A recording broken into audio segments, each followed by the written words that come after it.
And we know now that gold is back big time, and I think it's going to be back big time now.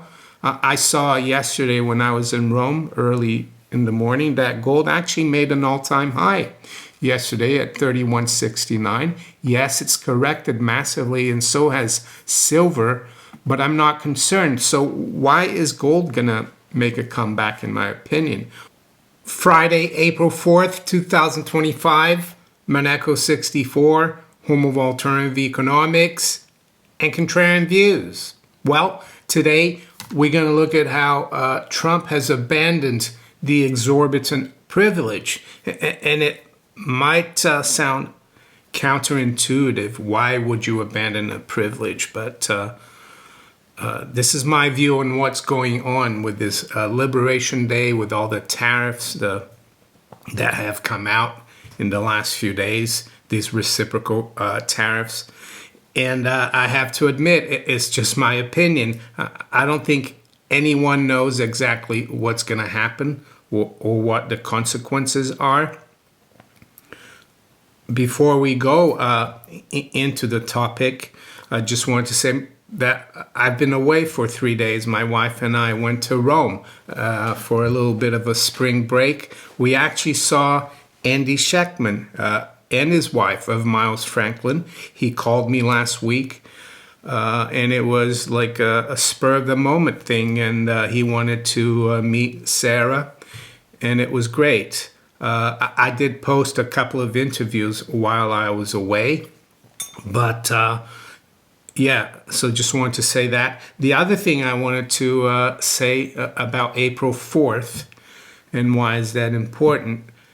Well, it was exactly a year ago that I had my heart surgery.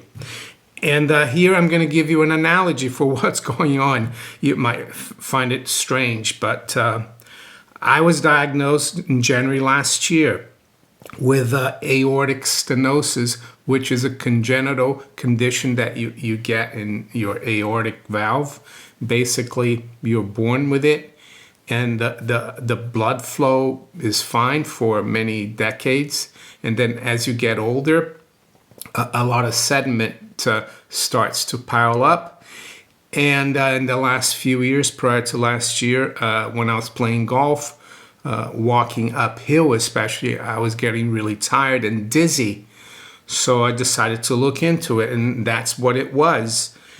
And I saw the cardiologist in January last year, the beginning of January, and he told me basically I had about 2 years to live unless I did this lateral valve replacement.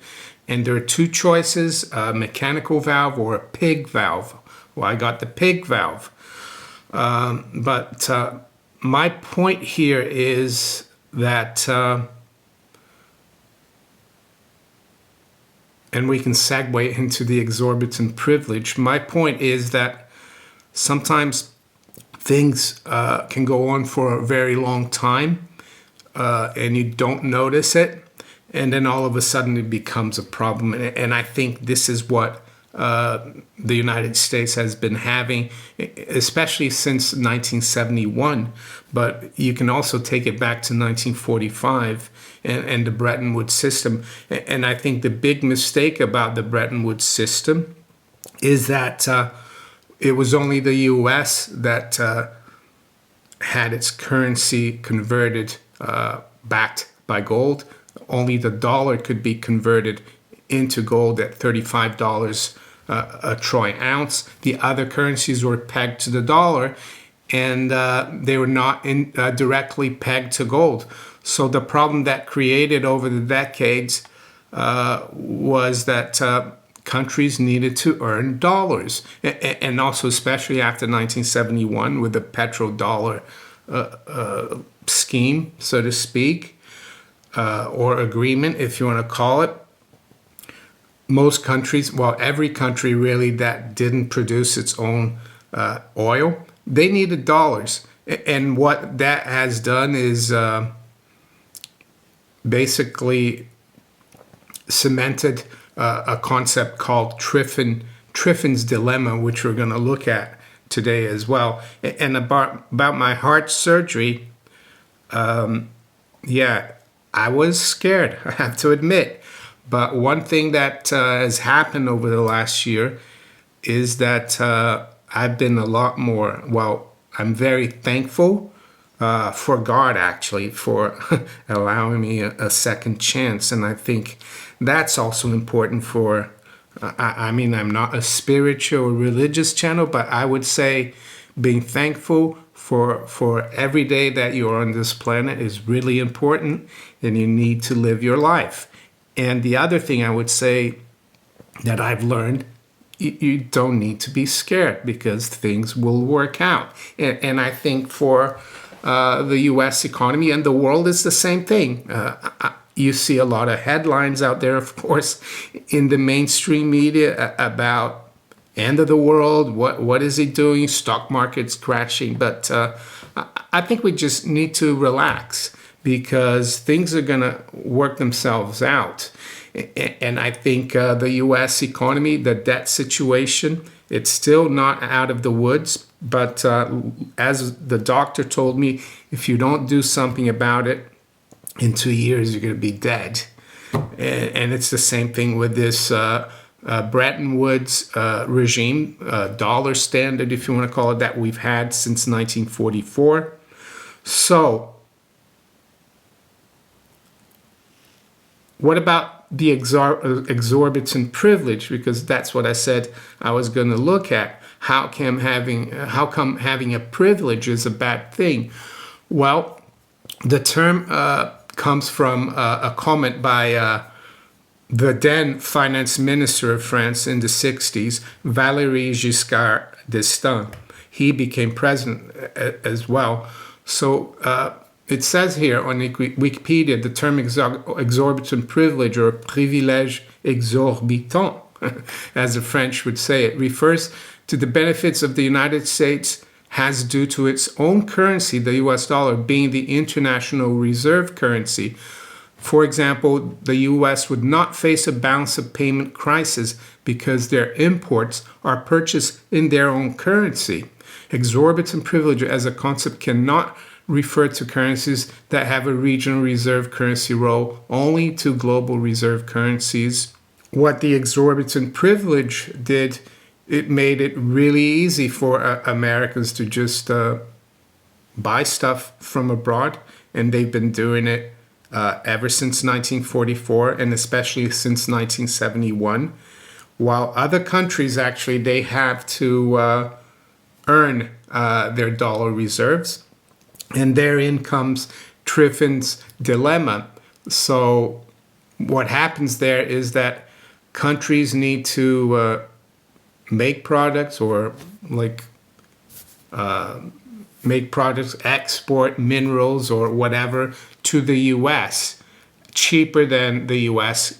can do themselves because they need to earn the dollars. So there's a rush or a focus on the U.S. market.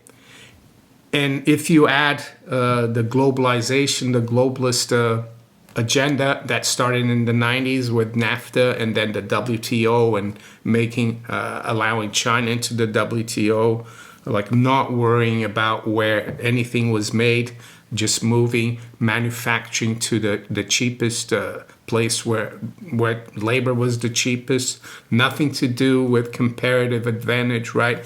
Exporting technology to other countries like China.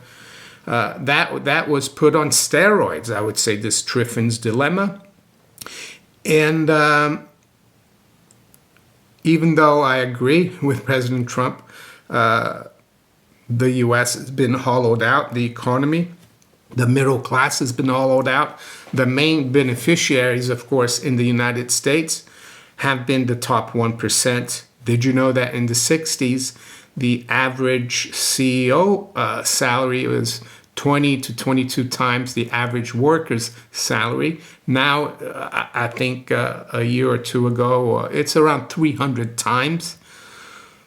So yeah, the top 1%, maybe even the top 10%, the people who own a lot of assets, they've done really well. The other thing, this whole Bretton Woods post 71 system is done, especially post 71 when Richard Nixon actually lifted the monetary anchor, i.e. gold, from the system. That became something like confetti, maybe not in the first few years, but after 1981, we've seen a move to financialization. We've seen that people like hedge funds, private equity, leverage buyout firms, they're the robber barons now, and they don't produce anything. They shuffle paper around, and that's because the central banks have gone along with, especially the Fed, with this exorbitant privilege, because they could just print and print, and the government could borrow and borrow, and foreigners were always there to buy the debt. And that led to more and more outsourcing. Short-termism as well has led to this, because big corporations in the US, they want to get good results every quarter, so they move wherever they need to in the world to assemble or manufacture their products and bring it home and sell it cheap and make big profits. But socially and economically, the Rust Belt, I guess, is a good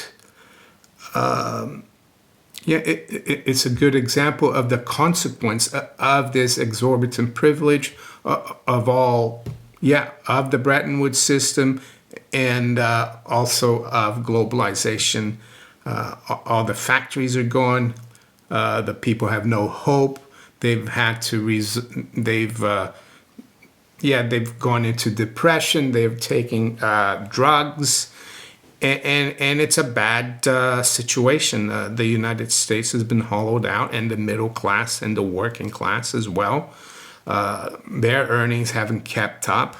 The government, the Fed, and the statistics offices, they've kind of embellished the figures, because inflation has been a lot worse.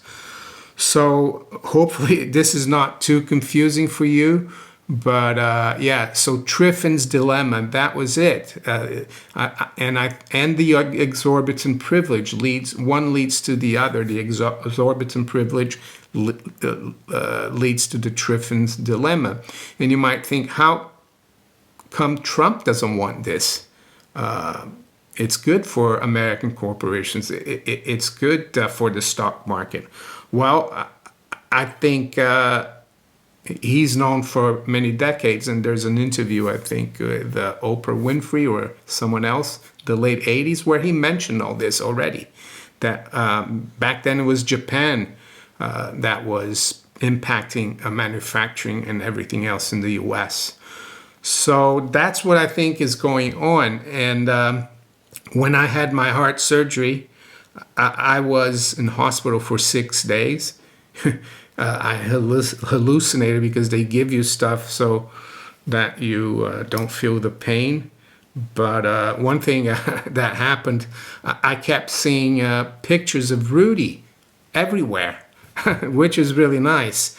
But by, I guess, the 4th, 5th day, I got a lot better. And I came home beginning of April, and had to rest, basically, up until June. It was only mid-June that I was able to go and play a little bit of golf, 9 holes. So it did take time for me to recover. And so what's going on in the US, this is a system that's been in place for, 81 years. And it's been really accelerated in the last 54 years. That it's not going to be smooth. It's going to take time. I can't tell you how long. And I think what President Trump and his administration, what they're trying to do is to reverse this. And the reason I think they're doing so abruptly is that it's like the Band-Aid. You have to just rip it off. You can't just It's like my surgery. I can't wait another 2 years. I got to do it.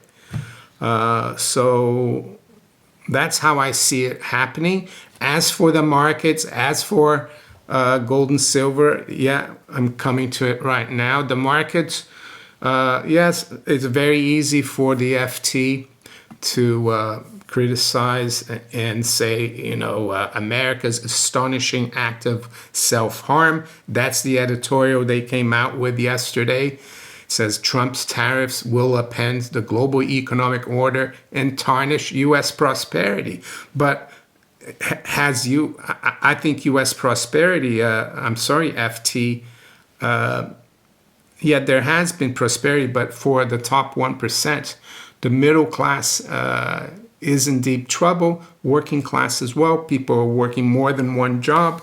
I mean, you see all the memes of how a family of five, let's say, only the husband went to work and they could afford a nice home in the 50s and a nice automobile. Nowadays, you can't. So I'm not sure about the FT. Well, the FT, of course, is a globalist publication, and they would say that. And I think, we need to kind of ignore the FT. And talking about the FT, I wanted to show you this again. Some of you might not have seen this. This was in 2004 when the FT said that gold was finished. It was at $400 an ounce, by the way, that central banks had won the battle over inflation, that gold was a relic, and that it was, it said the pointlessness of holding gold bullion continues to sink in. I was so kind of shocked with this that I cut it out and laminated it. And we know now that gold is back big time, and I think it's going to be back big time now. I saw yesterday when I was in Rome early in the morning that gold actually made an all-time high yesterday at 31.69. Yes, it's corrected massively, and so has silver, but I'm not concerned. So why is gold going to make a comeback, in my opinion? Well, it already is making a comeback. We've seen central banks, we're seeing also sovereign wealth funds buy a lot of physical gold because of this, because what's happening to the US. So when you give up the exorbitant privilege, Triffin's dilemma is not a problem anymore. And why is that? Well, because countries don't need as much dollar reserves. Sometimes they won't need any anymore. But what they will need is a monetary reserve, like President de Gaulle said in 1965. And he was warning about this, the dollar crisis already back then, about this exorbitant privilege. He said there's only one standard that is universal, and that is gold. And I'm going to put a link to the gold video here in the cards, and you can listen to it. I think it's a great little speech he made there. Of course, the United States didn't want to listen to him. I guess it's now up to Trump to fix things. And I think I'm going to keep a screenshot of this editorial of the FT, America's Astonishing Act of Self-Harm. Maybe in 5 years' time, we'll check and see how America is doing. And I would say it's going to be doing a lot better knowing the FT, right? So one thing I would say about what's going on in the markets, and I guess if you are heavily involved in the general stock market, and I'm not, I guess it's easy for me to say, don't panic. Don't panic. If you invested in a company because you think it's a good company, there's no reason to sell it. But what about gold and silver? And silver especially has lost a lot of ground. I think it was down about 6% or 7% at one point yesterday. I'm not concerned about silver either. The world's going to become more and more it's going to be less globalized. There's going to be a lot more of a rush to develop your own, how can I say, supply chains. It's not going to be globalized as much. You're not going to depend on parts from Mexico, Vietnam, and you assemble it and then sell it in the US. It's all going to be made. I think countries are going to focus on their own manufacturing and supply chains a lot more than they used to. So they're going to need a lot of raw materials and commodities. So what am I doing right now? Nothing. I'm just watching. My miners have lost a little bit of ground, but not much. Yeah, gold right now as I speak, it's 8:33 a.m. London. It's at 3,097. Fine. I mean, it's still around 3,100. And what about silver? Well, silver is getting hurt a bit more. It's at 3,127. But the Dow futures is down another 250. NASDAQ 69 points down, and the S&P down 30 points. And we saw yesterday as well a big rise in the euro and the sterling, and other currencies against the dollar.